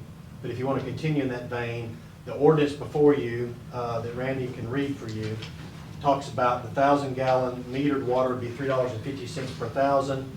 The debt service would go from $10.50 to $13.25. That means if you're the minimal user using only 1,000 gallons, your cost would be $16.75 a month. And this has no impact on commercial? This, if you look down in the, down at the precedents, section 3, any user being charged a set dollar amount, this would apply to the commercial, this amount of money we're talking about. So if they're paying a per gallon rate, it would apply to them. But some commercial doesn't. Some commercial, like Tyson, for example, they don't pay by the metered water usage because they treat a lot of their own water. So it's an agreed upon estimated gallons we feel like they use. But that agreed upon estimate would still increase by 25%. Every user would be affected, whether it's agreed upon amount or it's a actual metered user calculation, if that makes sense. Now, y'all could certainly ask me to change that, but I thought probably the most fair thing would be is every user of the system, we'd pass the cost on to every user of the system. I think that's fair. But I know of two users that are not, they're estimated. Tyson's one and the other one is, it used to be Smith Ready Mix. Is that who still it is, Smith? Probably both of the concretes are Yeah. estimated. Concretes are estimated because most of their water is pouring into the product, not going through our sewer system. Most of the water they use goes in concrete and goes out. So they may use a bathroom, they have a bathroom on site, so it's a million. But there was an agreed upon amount some years ago saying, well, we estimate you're gonna use this much to run through our system, and that's what we charge them for. Same thing with Tyson. So their cost is gonna be $25 per thousand, 25. It's gonna be whatever they're paying, multiply 1.25, and that's what we would charge them. Whatever they're paying now, increase that by 25%. Unless y'all would like to do something different. Board has authority to do what y'all want to. That's good. Let's hear it. Yeah, I think that's fine. This is an ordinance to amend ordinance number 1492 and repeal ordinance number 1573 of the city of Polk, Arkansas to change the rates for services to be furnished by the sewer system of the city of Polk, Arkansas, prescribing other matters related thereto. Whereas the board of directors of the city of Polk, Arkansas adopted controlling ordinance number 1492 on March 8, 2007, entitled an ordinance establishing the rates for services to be furnished by the sewer system of the city of Polk, Arkansas for other purposes. And whereas the board of directors of the city of Polk, Arkansas amended ordinance 1492, inclusive of section 6 and section 7, by adopting amending ordinance 1573 on August 20th, 2014, entitled ordinance to amend ordinance 1492 of the city of Polk to change the rates for services to be furnished by the sewer system of the city of Polk, Arkansas, prescribing other matters relating thereto. And whereas on July 18th, 2023, the board of directors of the city of Polk, Arkansas voted to accept a low-interest loan from the Arkansas Department of Agricultural and Natural Resources Division for the purposes of making upgrades to the city of Polk sewer system. And whereas to close on the ANRD low-interest loan, the city of Hope is required to raise revenues needed to fully fund debt service, operations, and maintenance, and depreciation reserve at 110%. And whereas the Arkansas Department of Agricultural and Natural Resources Division estimated a rate increase is needed. Be it ordained by the City Board of Directors of the City of Polk, Arkansas, Section 1 Amendment. Ordinance 1492 is hereby amended as follows. 1. Article 1, Section 2A is amended by substituting the following subsection 2A. A. Metered users. Subject to the provisions of Article 5 hereof, all users of the municipally owned wastewater treatment system shall be charged $3.50 per month for each 1,000 gallons of metered water consumption in such month for operation and maintenance, including replacement. 2. Article 1, Section 6 of Ordinance 1492 is amended by substituting the following. Section 6, debt service base rate. Subject to the provisions of Article 5 hereof, all users of the municipally owned wastewater treatment system shall be charged $13.25 as a base rate for debt service on the system. 3. Article 1, Section 7 of Ordinance 1492 is amended by substituting the following. For Section 7, minimum user charge. The minimum monthly bill per user will be $16.75, which includes OM&R charges for 1,000 gallons of metered water at $3.50 plus debt service charge of $13.25. All metered users shall pay the minimum user charge if they have an active water account for that meter. Section 2, full force effect and repeal, except as amended in this ordinance, ordinance number 1492 shall be and remain in full force effect.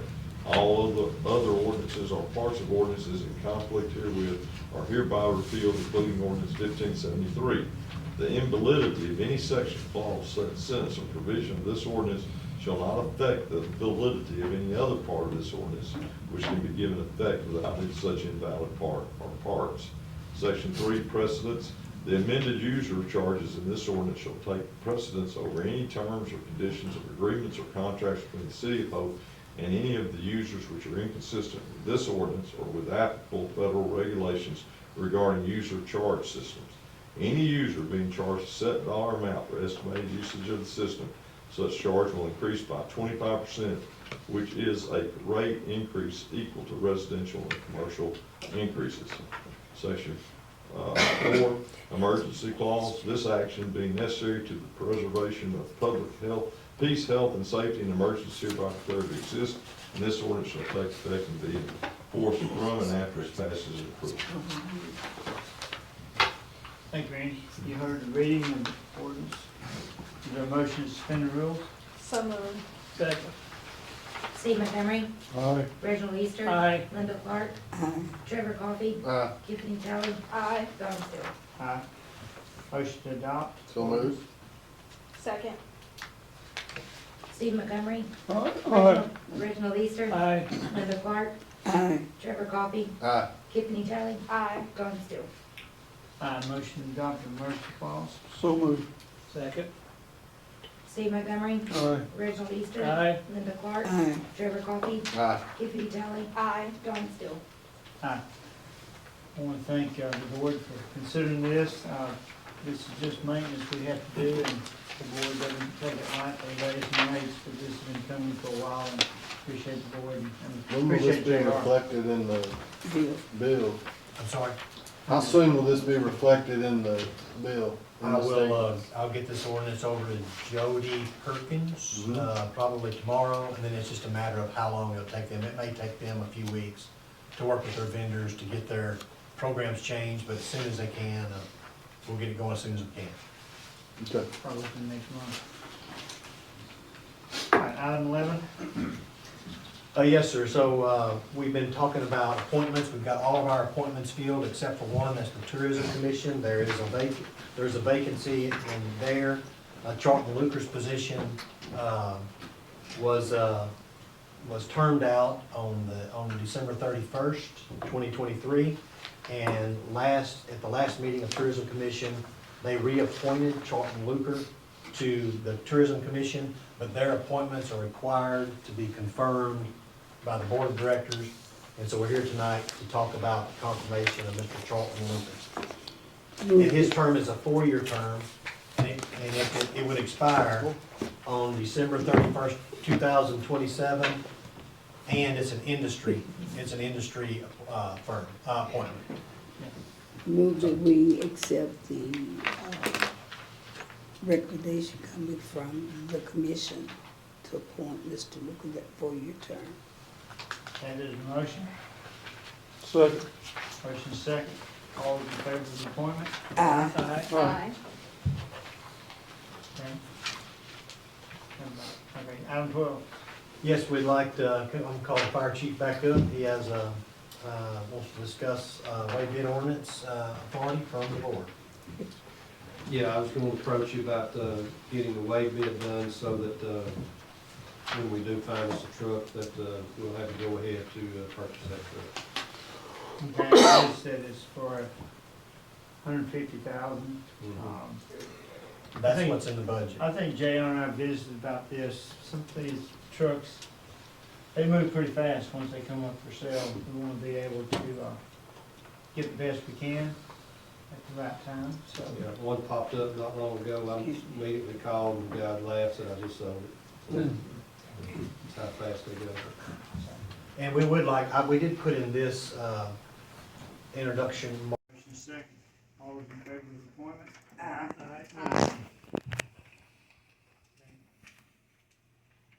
Okay, item 12. Yes, we'd like to, I'm gonna call the fire chief back up. He has, wants to discuss, way bid ordinance, authority from the board. Yeah, I was gonna approach you about, getting the way bid done so that, when we do find us a truck, that, we'll have to go ahead to, purchase that truck. Okay, they said it's for $150,000. That's what's in the budget. I think JR and I visited about this. Some of these trucks, they move pretty fast once they come up for sale. We want to be able to get the best we can at the right time. So Yeah, one popped up not long ago, I immediately called, the guy laughed, said, I just sold it. That's how fast they go. And we would like, we did put in this, introduction marked on or about 150. We do have a budget amount for 150, but if the board would give us a little latitude, if we're close, if it's not quite there, if you give us the latitude to still seize the moment, we'd appreciate it. And I'd let you know immediately if that had to happen. Do you need a set number as far as a limit, I guess? The particular ordinance does not have the set number in it. The particular ordinance just says you give us the right to, you give us the authority, you're waiving bids and you're giving us authority to purchase this truck. The budget, y'all gave us $150,000 to do this. How realistic is that number? That's realistic. I mean, you feel like you'd be in that ballpark? I mean, you can't get. 160, 170, Within 10%? 10%, yeah. Give a little leeway or whatever, I mean. I don't want to, 175? I think so, I'd say 175. We're just considering whether you want him to, you're gonna allow this department to waive, going through the bid process to consider further instruction from the board as to staff member doing something that, within the budget was already determined. Well, that's what gets me though, when it says on or about, I'm thinking it's gonna be over 150. That's giving a green light, say. Well, but the ordinance doesn't say that. Doesn't say anything about 150. Okay, so, You're just giving him the right, or the city staff, the right to waive formal bidding process. okay, so. We're not saying what he's gonna spend on. If he spends over his budget, and he might be coming up here to talk to y'all about what he did. I mean, that's a whole different deal, you know? So, but, you know, that's. And he'll definitely confirm with me when he finds the right thing, says, I'd like to do this, we'll confer about that price, and we'll make sure we both agree. You know, the one I just mentioned that I found, it was sold, it was 125,000. So because I even asked the salesman, I'm like, I just gotta ask, what did he go for? And he said 125. But Randy, you do see our point as far as Oh, I on or about, I mean, But it's, more, I can't, I mean, the more we got. yeah. I understand that but the request, I see nothing about that here. Yeah. And I'm just going with what the ordinance says, and so he's just asking that y'all give him authority to waive formal bidding. But we're also not tied to finding a ladder truck that fits into the fire station, right? No, we're not. I mean, I don't even know if that's gonna be possible. Right, well, that's what, I just wanted to make sure we were making The that. new fire station. Correct. But yeah, so I see Randy's point, he's made a really good point. In the budget, where y'all set my administrative way, set our approvals, and I just wanted your blessing to say, hey, look, if he came to JR, I found one for 155, it's what we need. It's what I'd like to be able to say yes to that. That's what we were trying to give. So if you wanna say, if you wanna just tell me JR to go 10%, we agree with that. That at least gives me some comfort that you won't fire me. No. JR spent too much Only money. 20.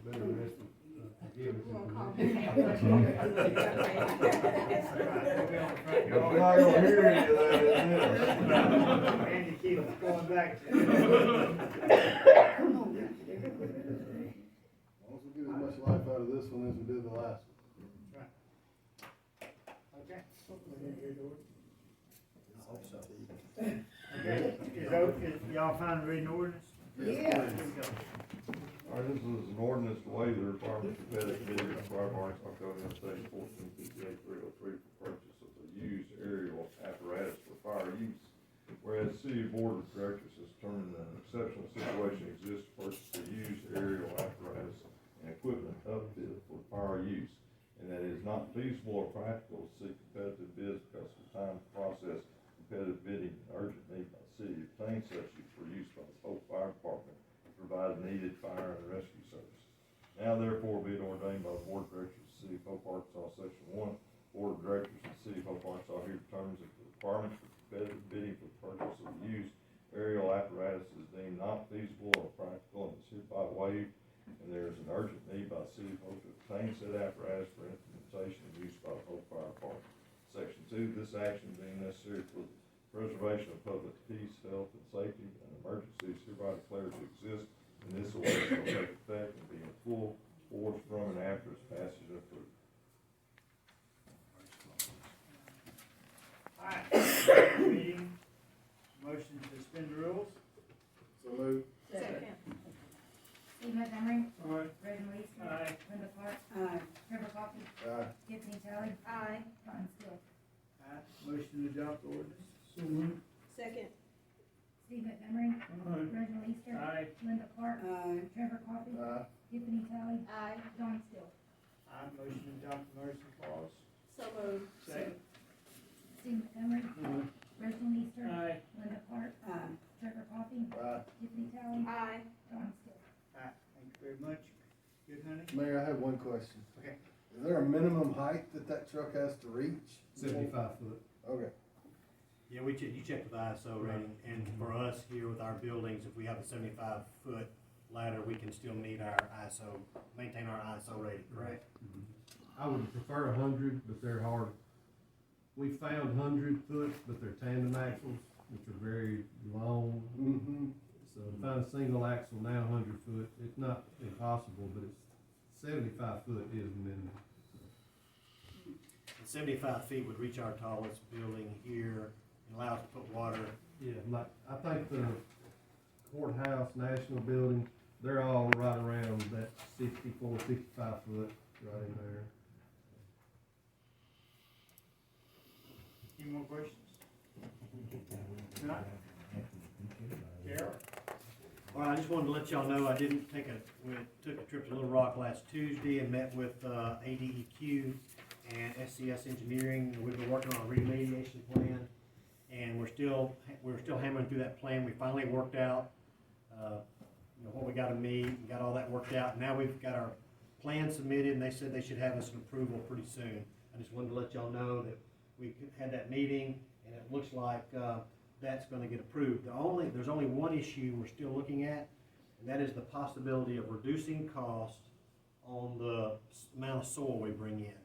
So fly ash is a product produced by coal plants that in the past have been used mixed with soils for cover, and they use it in concrete too and other things. So it has some benefit. But coal-powered plants a lot of times are having to get rid of this waste on their own. And we're talking with our local plant to see if they have fly ash they would be willing to part with, and that we could go down there and get for no cost, just the trucking cost. And that may help us with we can mix it with soils, and we could bring that cost down. So that's the last thing we're looking for. We've already sent our plan in to get approved. And if this fly ash does come through, then we can just amend that plan. We've already talked to ADEQ, and they have guys researching if there's any potential problem down the road, and we'll hopefully learn about that. So the plan is submitted, but it may be amended if we can get this fly ash. So if you know the manager of our local coal plant, maybe you can talk to him for us or give me his name. I'd like to talk to him, and our engineers are trying to reach out to him as well, to see what's the possibility of that happening. It may help them and help us too. That happened. So we also had the ARML conference. Ms. Linda was there, Mr. Reggie was there, Mr. Mark Ross was there, and I think we all had a pretty good time. It was a good training, really good this year, I thought, and we had a good time. I wanted to make sure, I've already talked about the flyers, but if somebody needs a flyer, please come up here and get one and take our survey and SurveyMonkey for our Hope for the Future project and give us your thoughts. I wanted to remind you that your statement of financial interests are due to the city clerk, Ms. Amber Murr. Ms. Amber Murr, that's correct. I was about to say Ms. Amber Collins, Ms. Amber Murr. by the 31st of this month, so please get those to her, and she'll keep them on file. I also wanted to remind Ms. Kiffany and Mr. Reginald and Trevor that y'all's terms on the board will expire December 31st of this year. So if you're going to run for election, which I'm sure we all hope you do, I wanted to give you some dates to make sure you're aware of. We looked on the Secretary of State's website. You can begin your petitions on May 9th. You can begin your filings with the city clerk on July 31st. And the deadline to file with the city clerk is August 7th at noon. Did I say all that correct? I think so. If she is the city clerk, she'll be taking your filings. So petition can begin May 9th, according to the Secretary of State. And you can begin your filing with Amber on July 31st, but it must be in by August the 7th at noon, or we can't accept your filing. So we wanted to make sure you were aware of that, and I'll remind you again. And if you just want to call my office and get those dates, I'll be glad to email them to you or whatever. Also, I just want to let you know we had 2 employees fall on the ice. One was a street person, which is an essential worker. It was our friend back here. Was unconscious a little while, I think. We did send him to the doctor. I think he's all there. How can you tell? Slipped on the ice when they were trying to salt and sand streets so our citizens could get around and not have wrecks. And we really appreciate our staff for the risk they take. And I don't know how we can prevent that. You know, we all have, when we have accidents, we look to how to prevent it. I just don't know how to prevent that. Maybe we talked about golf shoes, get little spikes or something.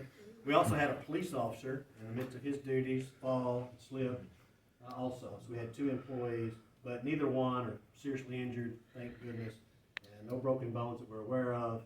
But we appreciate our essential personnel who are out there every day trying to make things safer, and sometimes they are in jeopardy, but we appreciate. And we appreciate the department heads for doing everything they can to make sure things stay as safe as possible. Also wanted to give some extra thanks to our fire department, our street department, our police department. The guys are out there 24/7 almost, getting the calls through the night. Our wastewater, keeping that going, keeping our plants running. Our landfill, keeping the trash going. Guys were picking up trash today. Nathaniel's crews were out.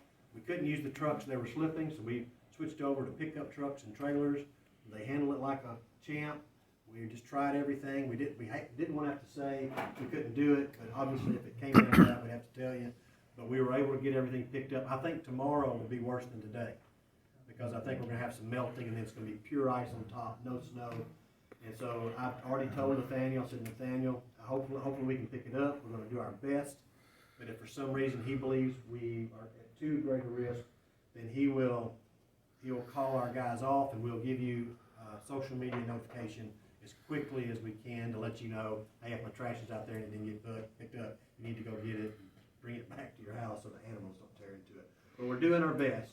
And I also wanted to thank the board just for your patience.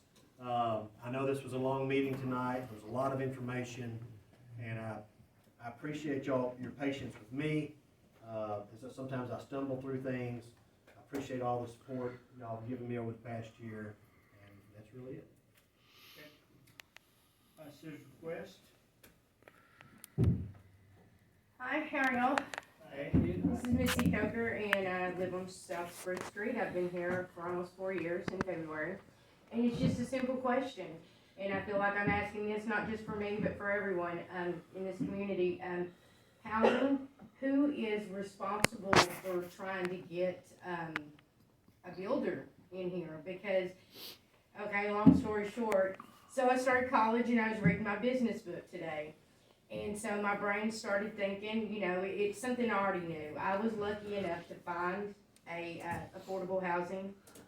And so let y'all know that I think it was 2021 when I was thinking y'all, but just for everything that had happened here in Hope. But it started, you know, you got Tyson. I worked there. Hope Baking. I worked there. Eats Baking is creating 266 more jobs in the next 2 years. I talk to people in Tyson, I talk to people in my front yard, just mowing or raking and stop. Do you know anywhere that's renting? Yada, yada, yada. Everybody looking that work at some of these facilities and have to drive from Texarkana. Gas is too much. They can't afford new cars. So basically just what I want to know is who's responsible for that and is anybody working on it? Because I mean, you've got all these new jobs created and you're wanting people, economic growth and people working here and they're actually investing in this community and making jobs, but you don't want to house the people, you know, that's probably most likely why they can't keep as many people in the factories is because, I mean, look at the weather now. They're going to be cut out of so many days. That hurts a lot of people, you know, even one day. But so who's responsible for trying to get builders in here in the community? It's definitely a shortage, but it's not just builders, it's plumbers and everybody else. It's all the way down the line. I don't think the city's ever looked into it. It's private investment. Right, so nobody's ever tried to reach out to like. Well, I'd say just a few things. I'd say there's several options. One, a lot of housing is driven by private investment and private companies. You know, you pick your home that you want to build, you get with the private, they make money off building the homes, and it's a private investment thing. That's one option. The other option is, obviously, when we have people that really can't afford housing, we have the Hope Housing Authority. That was the purpose of Hope Housing Authority, to build housing around for people that had issues. And I think the last time, I don't know what their rate is right now, their occupancy rate, nobody serves on that board here. The last time we talked about a year ago was around a 75% occupancy rate, so they had some openings. But then also people in private development, when they realize that, hey, the housing isn't enough, people can't afford houses, then private developers usually come in and build apartments or trailer parks.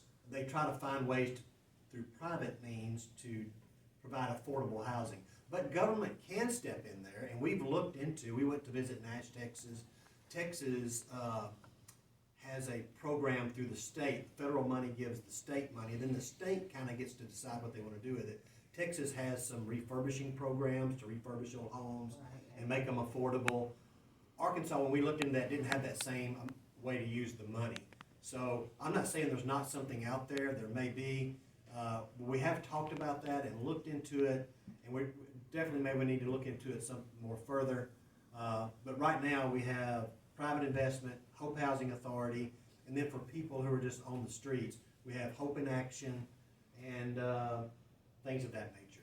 Right, and I knew about that. I just didn't know if there was anybody actually like maybe going towards the builder and saying, hey, we've got this company that has got this many jobs in the next 2 years. We've already got all these other people that work outside of that, and just actually just approaching a builder and say, hey, come build in Hope. That's all I was asking, if there was anyone that does any of that. Well, there are builders that build spec homes and sell them, but it has to meet a certain model of profit to make Right, it. I worked to for a make lot it of for them the in Dallas. And it's just, at least as long as I've been here, we haven't attracted that yet. Right. Certainly hope we can. I think we're all trying to work on doing that. But as you say, as we have more workers come and the housing shortage, that may make it palatable for someone in the private industry saying, hey, there's some money to be made there, and they may do that. I certainly hope so. And I think I'll keep looking into this. If there's government funds, we've looked into it a couple times in the past, haven't been very successful at that, but we'll certainly keep trying. Anything from the board? I would like to make one quick comment. Chief and I spent the day with the governor in town, and a lot of other people too. We had a good. I was so proud of the city of Hope. We visited ROC, Hope Public Schools, and Hope Bakery, and actually the livestock, Hope Livestock. Great presentations. Really put a good spin on Hope. It's just amazing how many hands, how many people involved in helping people in Hope, and I was just really proud of everywhere we went. So I just wanted to bring it up, and the governor was impressed big announcement, Hope Bakery, need more of them. Anything else? The last thing maybe about housing, we have had, the past decade, I would say three big apartment buildings built. The one out on 29, the one at Peaks, and the one at Emerald Village. The one on 29 may be a little more than 10 years, but somewhere in that nature, since I've been here. So we've had some building going on. All right, anything else? Meeting adjourned.